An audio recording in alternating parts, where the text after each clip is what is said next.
Hello everyone, welcome back to our channel. Today we are going to learn what are the questions and answers for a skill assessment interview. What do you do if there is any hazard in your workplace?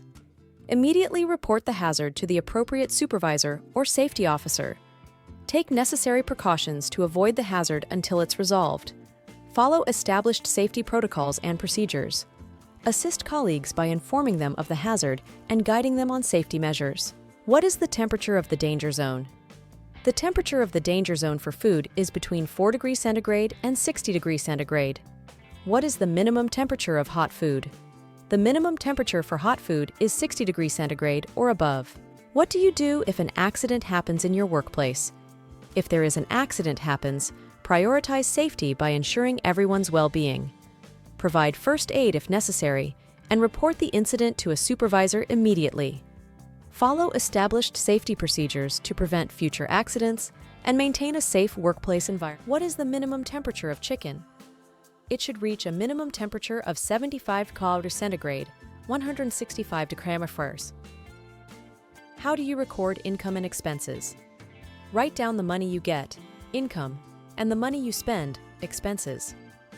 Put each thing you spend money on into categories like rent or food. Write things down often so you don't forget. Look at your bank papers sometimes to make sure your notes match. What is the temperature of a refrigerator? The ideal temperature for a refrigerator is between 0 degrees centigrade to 4 degrees centigrade to maintain food safety and freshness. What is 2-hour and 4-hour rule in kitchen? 2-hour rule. Don't leave perishable foods out for more than 2 hours. 4-hour rule.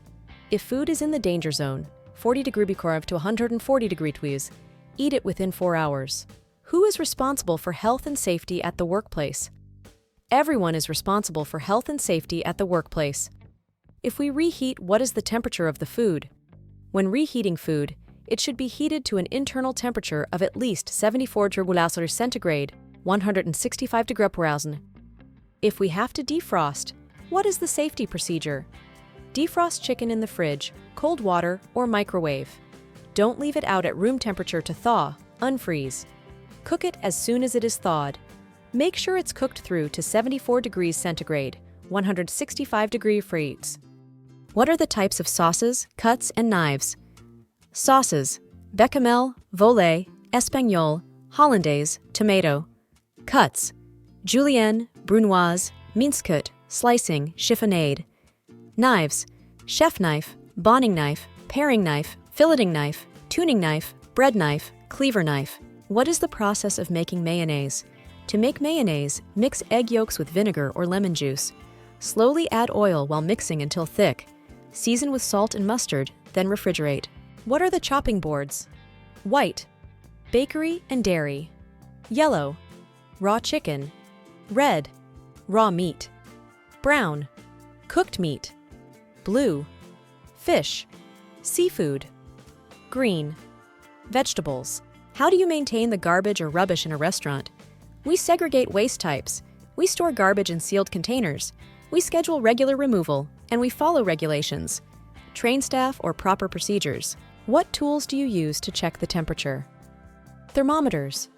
To check if food is cooked right. Fridge thermometer. To make sure food stays cold enough. Oven thermometer.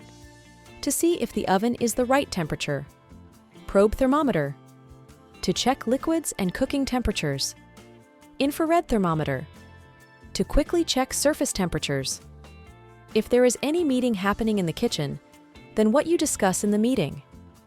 In a kitchen meeting, topics typically include menu planning, ingredient ordering, staffing, health and safety, equipment maintenance, customer feedback, special events planning, and training. These discussions ensure smooth operations, address any issues, and improve food quality and service. How do you minimize wastage in kitchen? Keep track of stock levels to avoid overordering and reduce food waste. Educate new staff on waste reductions. Team viewers such as proper storage. Menu planning, design menu that utilizes ingredients efficiently and incorporates seasonal produce to minimize waste. Analyzing waste regularly. Encourage customers' responsibility. What temperature range supports bacterial growth in the kitchen, and how does it affect food safety? Bacterial thrive between 4 degrees centigrade, 40 degrees, and 60 degrees centigrade, 140 degrees, known as the danger zone. Refrigeration keeps food below 40 degrees centigrade, 40 degrees, slowing bacterial growth. Freezing food at 18 degrees centigrade, 0 degrees, stops bacterial growth but doesn't kill bacteria. Cooking food to temperatures above 60 degrees centigrade, 140 degrees, kills harmful bacteria. How can you minimize waste in your workplace? In our workplace, we can reduce waste by planning how much food to prepare, using containers that can be reused or composted for takeout orders, recycling materials like glass and plastic, and teaching our staff to serve just the right amount of food. These steps help save money and protect the environment by cutting down on waste. Thanks for watching. Don't forget to subscribe to our channel, and please like, share, and comment.